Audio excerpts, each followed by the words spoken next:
दोस्तों, जब मैं कीबोर्ड से कंट्रोल प्लस शिफ्ट प्लस आई को प्रेस करता हूं तो मेरे पास कुछ इस तरह का बना बनाया इनवॉइस आ जाता है। अब इस इनवॉइस के अंदर हमने सिर्फ कस्टमर डिटेल इंटर करनी है और इनवॉइस खुद से यानी ऑटो जनरेट हो जाता है। मैं कंट्रोल पी को प्रेस कर देता हूं तो प्रिंट प्रीव्यू कुछ इस तरह शो करता है। ये बना कैसे और ये शॉर्टकट की कैसे बनाया? फ्रेंड्स, इस शॉर्ट की को और इनवॉइस को मैंने मैक्रो रिकॉर्ड के ज़रिए से रिकॉर्ड किया है। अब जब भी मैं कीबोर्ड से कंट्रोल शिफ्ट प्लस आई को प्रेस कर देता हूं तो मेरे पास बना बनाया इनवॉइस फॉर्मेट आ जाता है। अब इस इनवॉइस को हम किसी भी टाइम किसी भी शीट के अंदर एक्टिव कर सकते हैं। इस इनवॉइस को क्रिएट करने के लिए हमें जाना है डेवलपर टैब पे। डेवलपर टैब के अंदर हमारे पास एक बटन है रिकॉर्ड मैक्रो या मैक्रो रिकॉर्ड, जहां से रिकॉर्डिंग स्टार्ट भी होती हैं और स्टॉप भी होती हैं। इस रिकॉर्ड को एक्टिव करने के लिए फ़र्स्ट ऑफ ऑल हम जाएंगे खाली शीट पे। खाली शीट पे गए, किसी भी सेल के अंदर कर्सर रखना है, डेवलपर मोड पे जाना है। अगर डेवलपर मोड नहीं है तो रिबन में खाली जगह पे क्लिक करना है, कस्टमाइज़ रिबन पे जाना है। कस्टमाइज़ रिबन पे जाने के बाद यहाँ पे डेवलपर का ऑप्शन है, यहाँ से एक्टिव किया जाता है, ओके करना है। अब जाना है डेवलपर पे और स्टार्ट रिकॉर्डिंग रिकॉर्ड मैक्रो पे क्लिक करना है। तो यहाँ पे हमारे पास एक विंडो ओपन हो जाएगी जहाँ पे हमने रिकॉर्डिंग करना नेम लिखना है, या अगर नहीं लिखे तो भी सही है। यहाँ पे मैं कंट्रोल तो लिखा हुआ है, शिफ्ट प्लस आई को इंटर करता हूँ और ओके करते हैं। जब ओके किया तो हमारा रिकॉर्ड स्टार्ट हो गया। अब मैंने शुरू करना है इनवॉइस। अब जिस तरह मैं इनवॉइस बनाता जाऊँ तो हमारा इनवॉइस रिकॉर्ड होता जाएगा। मैं लिखता हूँ सॉफ्ट कॉम, एड्रेस लिखता हूँ। एड्रेस के बाद मोबाइल नंबर या फ़ोन नंबर रिक्वायर्ड होता है। फ़ोन नंबर लिखने के बाद हमने नेक्स्ट इंटर करनी है अपनी ईमेल एड्रेस। ईमेल एड्रेस के बाद एक मेजर टाइटल देते हैं, जिसके लिए 10 to 11 रो को मर्ज करना है और यहाँ पे लिखना है इनवॉइस। इसका फॉन्ट साइज़ इंक्रीज़ करते हैं, बोल्ड करते हैं और इटैलिक कर देते हैं। नीचे हमने एक लाइन छोड़ के बिल टू के लिए कुछ रो को मर्ज करना है और लिखते हैं बिल टू, और इसको भी हम सेंटर अलाइन करते हैं। Customer name and invoice number. Customer name के बाद एड्रेस, मोबाइल नंबर। मैं इसको जल्दी जल्दी फिल कर देता हूँ ताकि ज़्यादा टाइम वेस्ट ना हो।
जी,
तो इनवॉइस फॉर्मेट रेडी हो गया। ये इसका प्रीव्यू आ रहा है।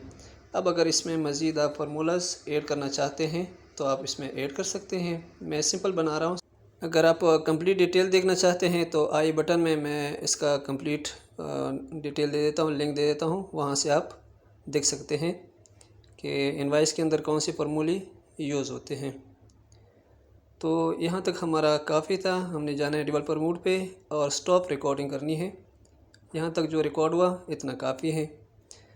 जब रिकॉर्ड स्टॉप हो गया तो इसका मतलब है हमारा रिकॉर्ड सेव हो गया। दूसरी शीट पे जाना है और यहाँ पे शिफ्ट कंट्रोल आई को जब मैं प्रेस कर देता हूँ तो ऑटोमेटिकली मेरा इनवॉइस जनरेट हो गया। अब इसका आप प्रिंट निकाल सकते हैं, इसमें एंट्री कर सकते हैं, किसी भी शीट के अंदर इसको अप्लाई कर सकते हैं, एक्टिव कर सकते हैं। अगर आप इसका प्रिंट प्रीव्यू चेक करना चाहते हैं तो सिंपली Ctrl+P प्रेस करना है। आपके सामने इसका पूरा प्रीव्यू नज़र आ रहा है।